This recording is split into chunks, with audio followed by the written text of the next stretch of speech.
Hello friends, before we start, I have a request. Please watch full video and if you like the video, please subscribe this channel. Okay, so let's start it. Hello friends, welcome to my channel NCERT Concept. So let's start it. पहले हमने इससे पहले वाली video में हमने पूरा ए sexual reproduction cover किया था। इस वीडियो में हम पूरा सेक्शुअल रिप्रोडक्शन कवर करने की पूरी कोशिश करेंगे। If it remains we will cover in next video, so stay connected. Sexual reproduction involves the fusion formation of male and female. अब ये जो पैराग्राफ है, मैं आपको पहले पूरा व्यू दे देती हूँ कि क्या है इस पैराग्राफ में। इस पैराग्राफ में क्या प्रोसेसेस इन्वॉल्व होती हैं सेक्शुअल रिप्रोडक्शन में, वो बताया हुआ है। पहली 3 लाइन्स बता रही हैं first step of the sexual reproduction. पहला स्टेप क्या है? Formation of gamete. ओके, ये पहला स्टेप बताया that the formation of male and female gametes either by the same individual और a different individual of opposite sex. इसमें बता रहे हैं कि इस पहला स्टेप है कि मेल और फीमेल गैमेट्स का फॉर्मेशन ये एक इंडिविजुअल में भी हो सकता है या फिर ये दो डिफरेंट इंडिविजुअल में हो सकता है जिनका सेक्स अपोजिट है।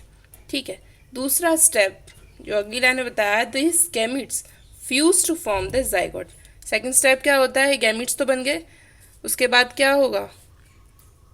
उसके बाद होगा fusion. Okay, fusion of male female and male gamete. I hope you get what I want to write. मैं क्या लिखना चाहती हूँ आप समझ गए हो शायद। ठीक है, पहला step formation, second is fusion. Now the next step, अब ये तो जाइगोट बन गया। अब जाइगोट के बाद वो इंडिविजुअल एम्ब्रियो बनेगा, एम्ब्रियो से फिर एक नया एडल्ट, ये एक साइकिल चलती रहेगी। ये जो मेन स्टेप बताया गया है वो है formation of gamete and second is fusion of gamete. उसके बाद आई हैव अंडरलाइन हेयर, ये है main definition of sexual reproduction. It is an elaborate complex and slow process as compare to asexual reproduction. ये comparison बताया है कि अगर आप कंपेयर करें सेक्शुअल रिप्रोडक्शन के साथ सेक्शुअल रिप्रोडक्शन को, तो क्या है वो कि ए सेक्शुअल रिप्रोडक्शन एलैबोरेट नहीं होती, वो काफ़ी शॉर्ट होती है, मतलब थोड़े से कुछ स्टेप्स में कवर हो जाती है। ठीक है, कॉम्प्लेक्स नहीं है, वो फास्ट प्रोसेस है ए सेक्शुअल। वहीं हम उसको कंपेयर करें सेक्शुअल रिप्रोडक्शन के साथ, तो ये एक elaborate complex and slow process है। Okay, because of the fusion of male and female gamete, sexual reproduction results in offsprings that are not identical to the parents और अमंगस्ट देमसेल्फ। हमने देखा था ए सेक्शुअल रिप्रोडक्शन में, आप previous video में जब देखेंगे उसमें क्या होता है कि क्लोन्स बनते हैं। क्लोन्स अपने पेरेंट्स से भी आइडेंटिकल होते हैं और अपने सिबलिंग्स से भी आइडेंटिकल होते हैं, बट सेक्शुअल रिप्रोडक्शन में ऐसा नहीं होता। ऐसा क्यों नहीं होता? क्योंकि यहाँ पे वेरिएशन देखने को मिलता है। यहाँ पे मेल एंड फीमेल गैमीट्स अलग अलग इंडिविजुअल्स का फ्यूजन हो रहा है उनके गैमीट्स का, तो उसमें क्या होंगे? वेरिएशन मिलेंगे। वेरिएशन होंगे तो ऑब्वियस सी बात है they are not identical to their parents even, और ना ही वो अपने सिबलिंग से आइडेंटिकल होते हैं। ओके, नेक्स्ट जो है उसका बता देती हूँ। उसमें बताया है कि जो प्लांट्स, एनिमल, फंगस, इतनी डाइवर्सिटी है पूरी अर्थ पे, वो इतनी diversity even morphology, internal physiology, हर तरीके से डाइवर्स होने के बावजूद भी जो इंडिविजुअल्स सेक्सुअली रिप्रोड्यूस करते हैं उनके अंदर का जो मैकेनिज्म है वो सेम फॉलो हो रहा है। चाहे किसी भी ऑर्गेनिज्म को उठा के देख लो, सेम मैकेनिज्म फॉलो करेंगे। वही 3 स्टेप जो मैं आगे आपको पूरा शो करूँगी, वही 3 फेजेस हर सेक्सुअली रिप्रोड्यूसिंग ऑर्गेनिज्म में सेम मिलेगा, यही बताया है। ठीक है, now we will move to the next page. Okay, अब हम इस पेज में देखेंगे जो भी ऑर्गेनिज्म सेक्सुअली रिप्रोड्यूस कर रहे हैं उनके लाइफ में कौन कौन से फेजेस देखने को मिलते हैं। आप पहला ये ब्लैक डार्क वर्ड देख रहे होंगे, highlight word, they had returning here a juvenile phase and the vegetative phase. Yes, this is the first phase of their life cycle. Okay, तो हम जानते हैं कि एक ऑर्गेनिज्म जाइगोट से एक पूरा एडल्ट बनने के बीच में बहुत सारी ग्रोथ उसमें होती है, मेच्योरिटी आती है. तो यही इन्हीं फेजेस को यहाँ पे डिवाइड कर दिया 3 फेजेस में. मैं आपको पूरा शॉर्ट में बता देती हूँ. पहला जो फेज है वो है जुवेनाइल फेज.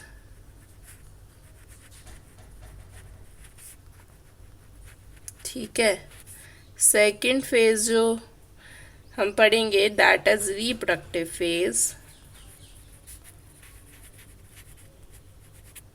ठीक है. तीसरा, ये तो दूसरा, इसके बाद तीसरा इज सीनेसेंट.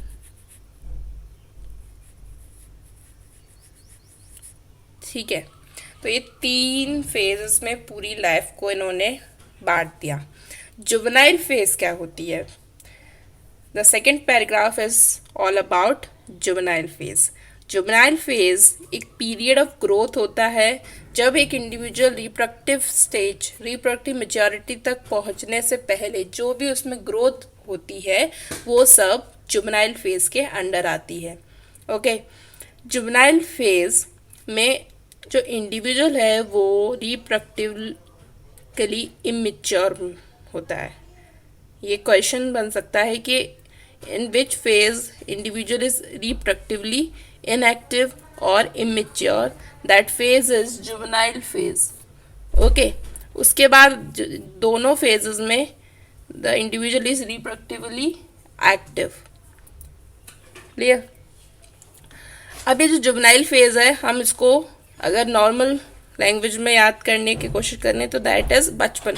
बचपन का जो फेज आता है that is in the juvenile phase. अब जुवेनाइल फेज तो हम नॉर्मल और सभी ऑर्गेनिजम्स के लिए यूज़ कर सकते हैं जुवेनाइल वर्ड को. पर अगर हमें प्लांट्स के रिस्पेक्ट में बात करनी हो तो हम बात करेंगे वेजिटेटिव फेज की. ओके. अब मैंने जितने भी फेजेस बताए हैं यहाँ पे, आपको एक चीज़ हमेशा याद रखनी है. मैंने आप बताया कि सेक्सुअल रिप्रोडक्शन के जो पैटर्न हैं वो सब में सिमिलर मिलेगा जितने भी सेक्सुअली रिप्रोड्यूसिंग ऑर्गेनिज्म है. पर एक चीज़ जो आपको याद रखनी है कि उनके जो वेरिएशन आपको देखने को मिलेगा वो है ड्यूरेशन. ये individual to individual, organism to organism differ करेगा. ठीक है. किसी में कुछ ईयर्स का होगा ये ड्यूरेशन. अब जिसकी लाइफ साइकिल, लाइफ स्पैन ही कम है वो तो उसमें तो कम ही होगा. तो ये जो ड्यूरेशन है वो हर रिप्रोडक्टिव फेज का ऑर्गेनिज्म टू ऑर्गेनिज्म डिफरेंट होगा. That is the important point I have underline here below the juvenile phase and vegetative phase के नीचे जो लाइन है, the phase is of variable duration in which in different organism. ठीक है. अब ये था पूरा जुवेनाइल फेज क्या होता है और वेजिटेटिव फेज क्या होता है, मैंने बता दिया. ठीक है. अब जुवेनाइल फेज जब ख़त्म होता है या हम कहें वेजिटेटिव फेज जब ख़त्म होता है तो वो बिगनिंग मानी जाती है रिप्रोडक्टिव फेज की. ओके. रिप्रोडक्टिव फेज की बिगनिंग हम ले सकते हैं, अगर ये ख़त्म हुआ तो ये वाला स्टार्ट होगा. ठीक है. ये फिनिश तो ये स्टार्ट. वो तो आप थोड़ा ना ऐसे कह सकते हैं कि भाई रिप्रोडक्टिव फेज आया, ये जुवेनाइल फेज आया, उसके बाद बिल्कुल एक गैप मिलेगा फिर रिप्रोडक्टिव फेज. ऐसा नहीं होता. एक की एंडिंग दूसरे की स्टार्टिंग बिगिनिंग होती है. ठीक है. आप इस चीज़ को बहुत ही क्लियरली ऑब्जर्व कर सकते हैं हायर प्लांट्स में. हायर प्लांट्स मतलब एंजियोस्पर्म, जिम्नोस्पर्म्स में आप देख सकते हैं उनमें फ्लावरिंग होने लगती है. जैसे ही प्लांट मैच्योर होता है वो अपनी रिप्रोडक्टिव फेज में आता है, वो फ्लावर उसमें आने लगते हैं. वो उसकी आप मान सकते हैं कि उसमें रिप्रोडक्टिव फेज आ गई है. ठीक है। यहाँ पे दिया है क्वेश्चन फॉर्म में, बताया है कि marigold, rice, wheat, coconut, mango plants हैं, इनमें फ्लावरिंग होती रहती है। ठीक है। How does it take for, कितना टाइम लेगा। In some plants where flowering occur more than once. कुछ, अब ये चीज़ हम पूरा थोड़ा आगे अच्छे से पढ़ेंगे, ये आगे का पैराग्राफ पूरा उसी में है कि कौन से प्लांट्स कितने बार फ्लावरिंग करते हैं। ठीक है। उनको क्या कहते हैं, कुछ स्पेशल एग्जाम्पल्स भी हम देखेंगे। ठीक है।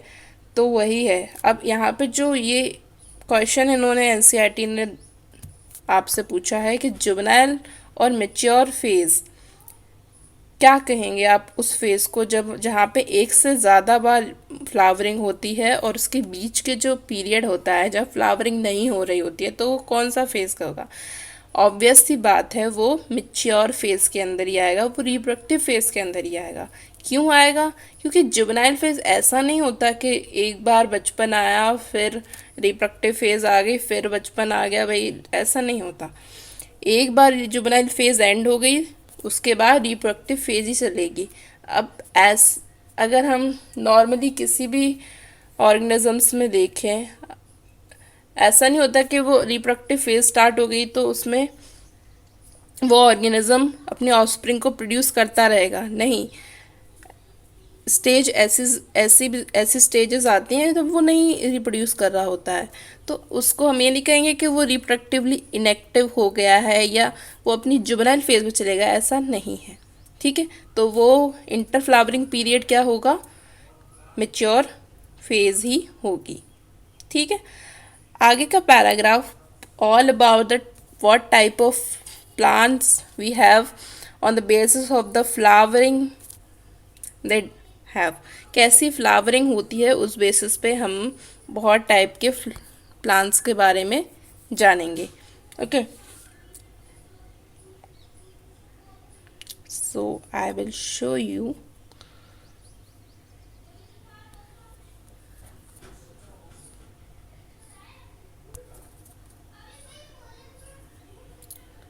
The reproductive phase. एक्चुअली ये पूरा डिटेल में है रिप्रोडक्टिव फेज का। Observe a few trees in your area. Do they flower during the same month year after year? आप आसपास के अपने इलाके के कुछ पेड़ को ऑब्जर्व कीजिए, जब आप देखेंगे उसमें कि एक ही हर साल एक ही किसी फिक्स मंथ में ही वो फ्लावरिंग करते हैं। Why do you think the availability of fruits like mango, apple, jackfruit etcetera is seasonal? आपको क्यों लगता है कि कुछ जो फ्रूट्स हैं वो आपको एक सीज़न वाइज ही मिल रहे हैं? गर्म आम जो है आपको मैंगो जो हैं वो आपको गर्मियों में ही मिलते हैं, ऐसा ऐसा क्यों हो रहा है?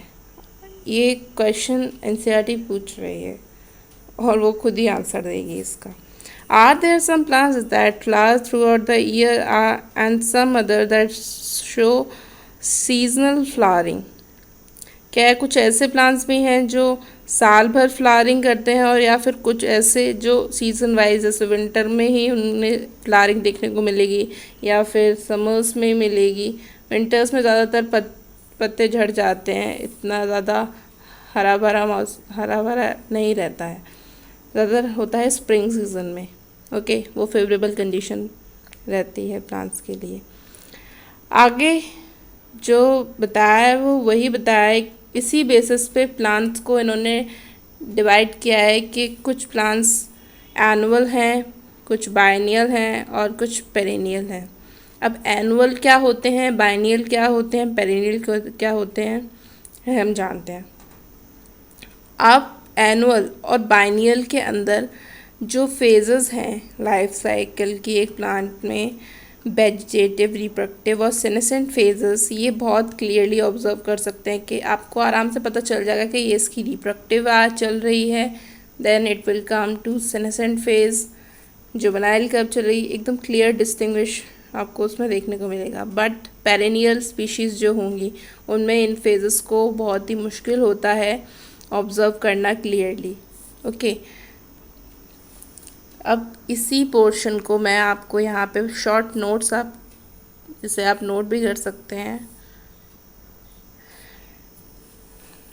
Here They are giving the type of plants on the basis of time taken by plants to complete its life cycle. Okay, अपनी लाइफ साइकिल को कंप्लीट करने में एक प्लांट कितना टाइम ले रहा है, उस बेसिस पे ही annual, biennial and perennial type दिया है प्लांट्स को. अब एनुअल क्या होते हैं? Annual plants are those plants which completes its life cycle, complete life cycle from the germination to the seed production in one growing season of a year. एक साल के ही अंदर होने वाले ग्रोइंग सीजन में ही ये अपना पूरा लाइफ साइकिल कंप्लीट कर लेते हैं ये प्लांट्स. इनमें आप जब इनको सीड मतलब सॉइल में ग्रो करेंगे तो वो जर्मिनेशन से लेके वो नया सीड बनाने तक पूरी लाइफ साइकिल उनकी एक ही ग्रोइंग सीजन में कंप्लीट होती है, एक ही साल के अंदर. जैसे आप क्रॉप्स देखते हैं, जो पल्सेस वगैरह होती हैं वो हर साल उगाई जाती हैं एक पर्टिकुलर मंथ में, फिर वो एक पर्टिकुलर मंथ में उनका हार्वेस्टिंग भी किया जाता है. उसके बाद थोड़ी ना वो बचते हैं कि वो दोबारा आपको ग्रो नहीं करनी पड़ रही है या दोबारा आपको मिट्टी में उनको सोन नहीं करना पड़ रहा है. ऐसा तो नहीं होता, हर साल उसके बीज लगाए जाते हैं, then you got the crop, तभी आपको क्रॉप मिलती है. ठीक है, तो ये जो टाइप का होते हैं वो है annual, rice, wheat and other crop plants. ठीक है, आगे है बायनियल. बायनियल जो है complete life cycle in 2 growing season in 2 year. ये 2 साल के ग्रोइंग सीजन को कवर कर लेते हैं अपनी लाइफ साइकिल में. एक साल में ये अपने आप को सिर्फ ग्रो कर पाते हैं और अगले में ये फ्रूट वगैरह देते हैं अगली ग्रोइंग सीजन के, अगले साल के ग्रोइंग सीजन, क्योंकि एक साल में एक ही बार ग्रोइंग सीजन आता है. ठीक है, तो एक साल के ग्रोइंग सीजन को इन्होंने कवर किया, then take us second growing season of second year. तो ये 2 साल का ले रहे हैं, इसलिए इनको बायनियल बोला. Example onion, cauliflower. ठीक है, और भी काफ़ी एग्जाम्पल है, ये मैंने आपको थोड़ा समझाने के लिए सिर्फ एग्जाम्पल बता दिए. पेरेनियल में जो होते हैं वो एक बार आपने जैसे वो प्लांट लगा दिया, ठीक है, फिर उनमें क्या होगा, वो सीज़न वाइज अपना उनका साइकिल चलता रहेगा और वो बार बार उनमें फ्लावरिंग आप देख सकते हैं. यहाँ पे मैंने एग्जांपल दिया है डेज़ी. ये फैमिली है, इसमें बहुत सारी वेराइटी स्पीशीज़ मिलती हैं, बहुत सारी वेराइटी जेनरा हैं. गुलबहार का फूल इसको कहते हैं. आपने बहुत जब स्प्रिंग सीज़न आता है तो आपने देखा होगा जो गार्डन्स वगैरह हैं वहाँ पे ये फ्लावर काफ़ी ग्रो किए जाते हैं. बहुत ही कलरफुल होते हैं, ये ब्लू कलर के भी होते हैं, येलो होते हैं, पिंक होते हैं, वाइट होते हैं, बहुत सुंदर लगते हैं. ओके, तो ये जैसे इनका फेवरेबल सीज़न आया उस टाइम ये इनमें फ्लावरिंग होगी, और जैसे ही जैसे विंटर सीज़न आया तो इनकी ये क्या हो जाएंगे कि फ्लावर्स झड़ जाएंगे. फिर दोबारा जैसे इनका ग्रोइंग सीज़न आएगा देन फ्लावरिंग विल रीअकर. तो ऐसे ही इनमें मतलब प्लांट आपको बार बार नहीं लगाना पड़ रहा है, इनमें फ्लावरिंग जब तक इनकी लाइफ रहेगी उतनी इनमें फ्लावरिंग चलती रहती है. ओके, तो यही है पूरा all about the type of plant on the basis of time taken by the plants to complete its life cycle. Okay, so we are discussing unusual flowering phenomena. Unusual flowering phenomena मतलब आपको बहुत अलग तरीके का flowering pattern देखने को मिलेगा. ठीक है, इसमें पहला दिया है बेम्बू स्पीशीज़, मैंने अंडरलाइन किया है, you can focus on screen. Okay, bamboo species में क्या होता है, पूरी लाइफ में फ्लावरिंग नहीं होती. जब तक वो मतलब उसकी लाइफ चलती है नॉर्मली पूरी लाइफ टाइम वो फ्लावरिंग नहीं कर. फिर जैसे ही वो मरने की करीब आता है, हम कहें उसकी डेथ करीब आती है, तो उससे पहले वो फ्लावरिंग करता है. तो पूरी लाइफ में सिर्फ एक बार ही फ्लावरिंग कर रहा है. और हम नॉर्मली उसकी लाइफ स्पैन देख लें 50 से 100 साल, 15 to 100 ईयर्स उसकी जनरली लाइफ स्पैन होती है. तो वही उसी ड्यूरिंग वो फ्लावरिंग भी जनरली 50 to 100 ईयर के बाद ही करता है। ठीक है, फिर करता क्या है, फ्लावरिंग हो गई, फिर फ्रूट भी बनेंगे, फ्रूट से सीड आ गए, अब उसने अपनी नेक्स्ट जनरेशन के लिए सीड दे दिया, अब वो क्या होगा, उसकी डेथ हो जाएगी। तो ये ही पूरा बैम्बू में एक अनयूजुअल फ्लावरिंग देखने को मिलती है कि वो पूरी ज़िंदगी में सिर्फ एक बार फ्लावरिंग कर रहा है, वो भी कब कर रहा है, जब उसकी डेथ उसके पास आती है। ठीक है, तो मैंने थोड़ा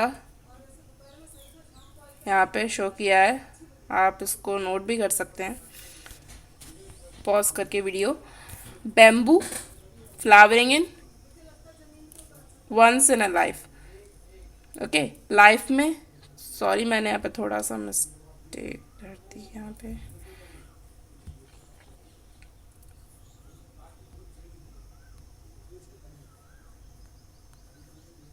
लाइफ, अपनी लाइफ में सिर्फ एक बार ही फ्लावरिंग कर रहा है। दूसरा point, generally after 50 to 100 year, ये आपको पता होना चाहिए। मैंने इसका पूरा थोड़ा लाइफ इस तरीके से शो किया है। ये बैम्बू है, 50 से 100 साल के बाद ये क्या करेगा, फ्लावरिंग करेगा, इसमें फ्लावर आएंगे, फ्लावरिंग के बाद ये डाई हो जाएगा, और जो उसके फ्रूट थे उससे seed, and the seed will give you new bamboo tree. अब ऐसा तो है नहीं भाई, फ्लावरिंग हो गई, फ्रूट हो गए, लो प्लांट तो गया, अब बैम्बू ख़त्म, अब बैम्बू आएगा ही नहीं, वही एक था, ऐसे तो नहीं हो रहा। फ्रूट वो दे के जा रहा है, जिससे नया नया बैम्बू स्पीसीज, इससे इसकी स्पीशीज़ कंटिन्यू रहती है। ठीक है, the bamboo will die after fruiting, fruiting के बाद ये मर जाता है। ठीक, तो आप इसको एक बार स्क्रीनशॉट लेना चाहें तो ले सकते हैं। क्लियर, तो कुछ ऐसा मैंने शॉर्ट में याद करने के लिए ऐसा बनाया है। ठीक, सेकेंड एग्जाम्पल इंडिविजुअल फ्लावरिंग में या एनसीईआरटी में दिया है वो स्ट्रॉबिलियंथस कुंथियाना। स्ट्रॉबिलियंथस कुंथियाना को नीला कुरंजी नॉर्मल लैंग्वेज में कहते हैं। ठीक है, नॉर्मल इंडियन में लैंग्वेज में क्या कहते हैं, नीला कुरंजी। नीला कुरंजी क्यों बोला, नीला वर्ड इज ब्लू, ब्लू, इसके जो फ्लावर होते हैं वो ब्लू कलर के होते हैं, पूरी जिस जगह पे ग्रो करता है ना, पूरे में एकदम ब्लू स्ट्रेच, पूरी ब्लूइश ब्लूइश कर देते हैं उस हील को जहाँ पे ये ग्रो करते हैं, इस वजह से नीला कुरंजी इनको नाम दिया गया। ये इनका साइंटिफिक नाम है स्ट्रॉबिलियंथस कुंथियाना। इनमें कैसा अनयूजुअल फ्लावरिंग है, ये हर 12 साल में एक बार फ्लावरिंग होती है इनके अंदर। एनसीईआरटी में जो लास्ट फ्लावरिंग दी है वो दी है सितंबर टू अक्टूबर के मंथ में 2006, पर अगर आप अभी इसको पढ़ रहे हैं 2021 में, तो लास्ट टाइम फ्लावरिंग कब हो चुकी है इसकी, 2018 में हो चुकी है। और आपसे क्वेश्चन पूछा जाए कि अगली फ्लावरिंग कब होगी इसकी, 2030 में होगी। Got it. लोकेशन कहाँ पे इसको, अगर आपको देखना है कि भाई ये कहाँ कैसे होते हैं, तो आप कहाँ जाएंगे, hilly areas of Kerala, Karnataka and Tamil Nadu में ये देखने को मिलते हैं। इनके ब्लू कलर के फ्लावर होते हैं और ये पूरे उस हिली एरिया को कवर कर देते हैं, जिससे बहुत ही ब्यूटीफुल साइट सीन होता है, जिसकी वजह से टूरिस्ट को ये अट्रैक्टिंग पॉइंट होता है। बहुत सारे टूरिस्ट उस टाइम पे विजिट करते हैं उस प्लेस पे। ओके, तो ये तो पूरा प्लांट्स के बारे में था का कैसे प्लांट का किस टाइप का फ्लावरिंग पैटर्न मिलता है। अब जो आगे हम देखेंगे वो देखेंगे एनिमल्स के रिस्पेक्ट में उनका कैसा रिप्रोडक्टिव फेज होता है। ओके, अब हम बात करेंगे reproductive phase in animals. Animals में रिप्रोडक्टिव फेज कैसे होता है, इससे पहले थोड़ा सा जुवेनाइल का दे रखा है विद रिस्पेक्ट टू एनिमल।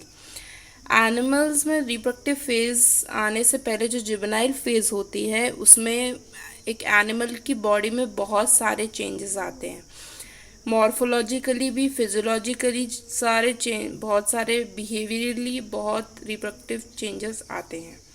ठीक है, वही बताया है। ये ह्यूमंस में आप 3rd चैप्टर में बहुत ही अच्छे से क्लियरली जानेंगे। ठीक है, जैसे कि प्यूबर्टी जो देखी जाती है ह्यूमंस में, उससे पहले कितने चेंजेस होते हैं, हार्मोनल चेंजेस, बिहेवियर में चेंजेस आते हैं, ठीक है। ये सारे चेंजेस किसके अंदर आते हैं, जुवेनाइल फेज के अंदर। अब रिप्रोडक्टिव फेज आ गई। पहला पॉइंट जो आपको रिप्रोडक्टिव फेज के रिस्पेक्ट में याद रखना है in animals, that it varies in duration in different organism. ये ऑर्गेनिज्म टू ऑर्गेनिज्म वेरी कर सकता है इसका ड्यूरेशन, ठीक है। Now, can you list the change seen in human beings that are indicative of reproductive maturity? क्या आप human beings में reproductive maturity attain की क्या indication बता सकते हैं? Of course बता सकते हैं। Puberty वो change है, puberty के ड्यूरिंग जो चेंजेस आते हैं वो reproductive maturity के indication नहीं होते हैं humans में, okay? Now the among animals, for example, birds too, they lay eggs all through the years और is it a seasonal phenomena. इन्होंने एक पूछा है कि जो बर्ड्स होती हैं, ठीक है, वो अंडे देती हैं पूरी साल भर भी आपने देखा है अंडे देते हुए, ठीक है, या फिर वो किसी सीज़न वाइज ही देती हैं। क्या आप ये बात बता सकते हैं? ये क्वेश्चन है। आगे बताया what about the other animals, और एनिमल्स का क्या, जैसे कि फ्रॉग और लिजार्ड, उनमें कैसे रिप्रोडक्टिव फेज चलता है। तो ये पूरा इन्होंने हमसे क्वेश्चन किया है।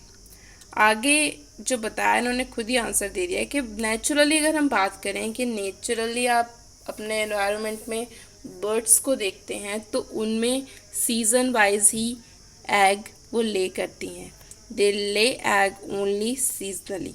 पर जो बर्ड्स पोल्ट्री फार्म्स में मिलती हैं वो बर्ड्स में आप देखते हैं कि आपको पूरे साल भर अंडे मिलते हैं, ठीक है। तो वो एक उसका नेचुरल फिनोमेना नहीं है। नेचुरल फिनोमेना क्या है कि वो सीज़न वाइज ही अंडे दे। तो मैंने यहाँ पे शॉर्ट में पूरा क्लियर बताया जो आपको आपके पॉइंट ऑफ व्यू से आपको याद रखना है, ठीक है। पोल्ट्री फार्म्स को हम इन्होंने एक नया वर्ड यूज़ किया है, captivity. That word is use for the poultry farm. They naturally lay egg seasonal. Naturally तो पोल्ट्री बर्ड्स भी सीजन वाइज ही एग्स देती हैं, पर commercially exploitation for human welfare के कमर्शियल, जो ह्यूमन अपने फ़ायदे के लिए हम जानते हैं भाई कितना एक्सप्लॉयटेट करता है, चाहे प्लांट्स हो चाहे किसी भी स्पीशीज़ को ह्यूमन अपने फ़ायदे के लिए अच्छे से एक्सप्लॉइट कर लेता है। तो कमर्शियल एक्सप्लॉयटेशन की वजह से वो साल और अंडे देते हैं। वो उनके फर्टिलाइज या नेचुरल एग्स नहीं होते, वो अनफर्टिलाइज्ड एग होते हैं जो हम साल भर हमें मिलते हैं, ठीक है। ये था पूरा पोल्ट्री फार्म के रिस्पेक्ट में जो यहाँ पे दिया गया है। Now the next thing they are discussing कि जो मैमल प्लेसेंटल मैमल होती हैं उनकी जो फीमेल्स होती हैं उनमें रिप्रोडक्टिव फेज के ड्यूरिंग बहुत सारे चेंजेस आते हैं in the activity of their ovary और एक्सेसरी डक्ट।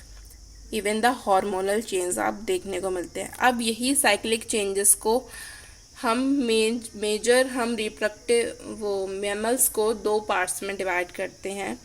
एक मैमल्स जो, ये पॉइंट आप एक याद रखिए फीमेल्स का जो मैंने बताया। अब मैमल्स जो कैसी लाइफ साइकिल शो कर रहे हैं उस बेसिस पे हमने नॉन प्रिमेट्स और प्रिमेट्स बता दिए। नॉन प्रिमेट्स वो होते हैं जिनमें ईस्ट्रस साइकिल होती है और प्रिमेट्स वो होते हैं जिनमें मेंस्ट्रुअल साइकिल होती है। ईस्ट्रस साइकिल भी सिमिलर होती है मेंस्ट्रुअल साइकिल की तरह, ओके। पर ये जो ईस्ट्रस साइकिल होती है उसमें थोड़े से कुछ डिफरेंट चेंजेस होते हैं जो मेंस्ट्रुअल साइकिल में नहीं मिलते, ठीक है।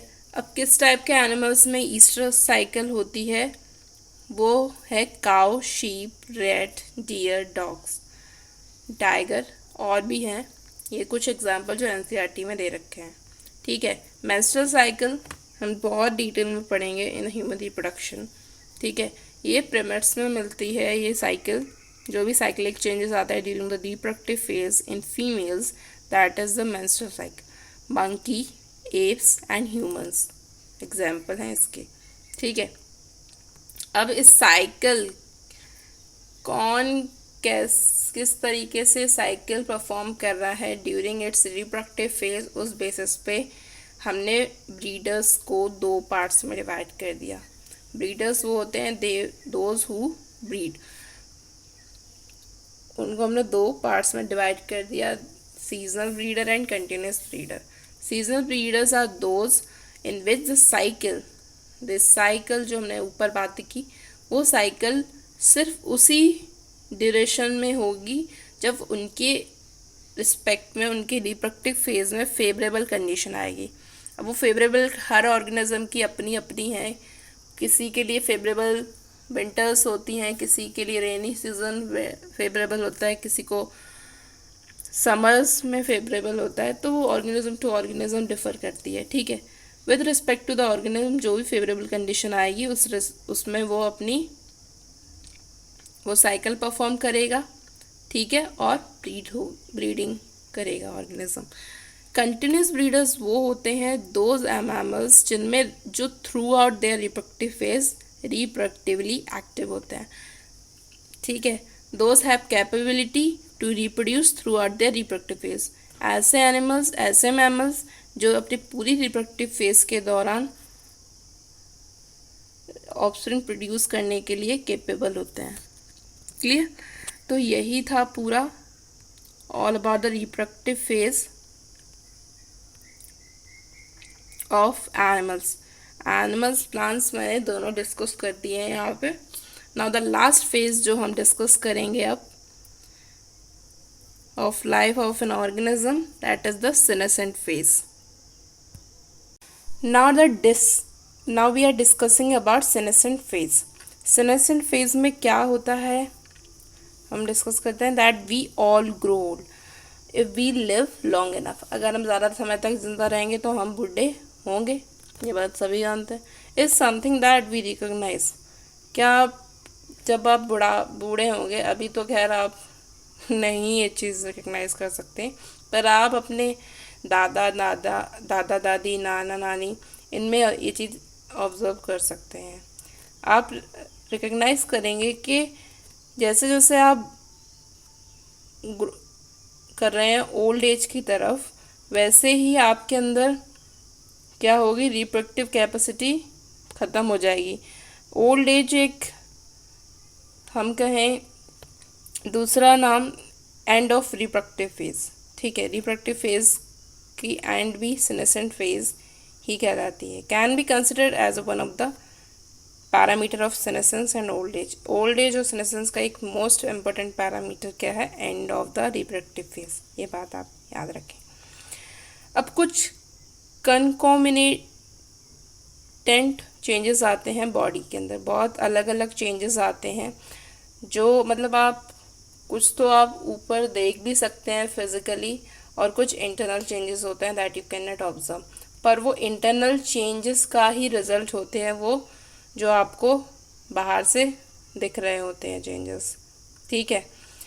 इसमें जो एक एग्जांपल दिया है, that is slowing of metabolism. Metabolism जो एक यंग पीपल में मिलता है वैसा मेटाबॉलिज्म नहीं रह जाता ओल्ड पीपल्स में, ठीक है। और भी जैसी चीज़ें देखने को मिलती हैं, जैसे थायमस जो है, थायमस ग्लैंड है, हम जानते हैं कि वो बच्चे में जितनी बड़ी मिलती है उतनी ओल्ड एज में, ओल्ड पर्सन में नहीं होती है। वो जैसे जैसे इंसान ग्रो करता रहता है वैसे वैसे उसका साइज़ भी छोटा होता रहता है, इम्यूनिटी वीक होने लगती है, ठीक है। बहुत सारे चेंजेस हैं। हेयर ग्रे होना, आजकल तो यंग लोगों के भी हेयर ग्रे होने लग गए हैं, वो उनका लाइफस्टाइल की वजह से है, वो ओल्ड एज का नहीं है, ठीक है। तो जो मेजर हम चेंजेस देखते हैं that we have discuss here, clear. अब ओल्ड एज है तो अल्टीमेटली क्या होगी, अब कोई इंसान या कोई भी ऑर्गेनिज्म इमॉर्टल तो है नहीं, उसकी डेथ तो होनी ही है। तो फिर यही यहाँ पे मैंने शॉर्ट में पूरा सेनेसेंस फेज को डिफाइन किया है। सेनेसेंस फेज ओल्ड एज है, end of the reproductive phase, ये इसका मेजर पैरामीटर है सेनेसेंस का। कौन कौन से चेंजेस जो एनसीईआरटी में बताया वो है स्लोइंग ऑफ मेटाबॉलिज्म, और भी मैंने आपको बताया, आप उससे सेनेसेंस फेज को आइडेंटिफाई कर सकते हैं। अब जो लास्ट इसमें दे रखा है इस पोर्शन का, वो है कि in both plants and animals hormones are responsible for the transition between the three phases. Interaction between the hormones and the certain environmental factor regulates the reproductive process and the associated behavior expression of the organism. हम plants और animals में दोनों में देखते हैं कि जैसे जैसे तीनों फेजेस एक दूसरे में चेंज होती हैं, वैसे वैसे हॉर्मोन्स का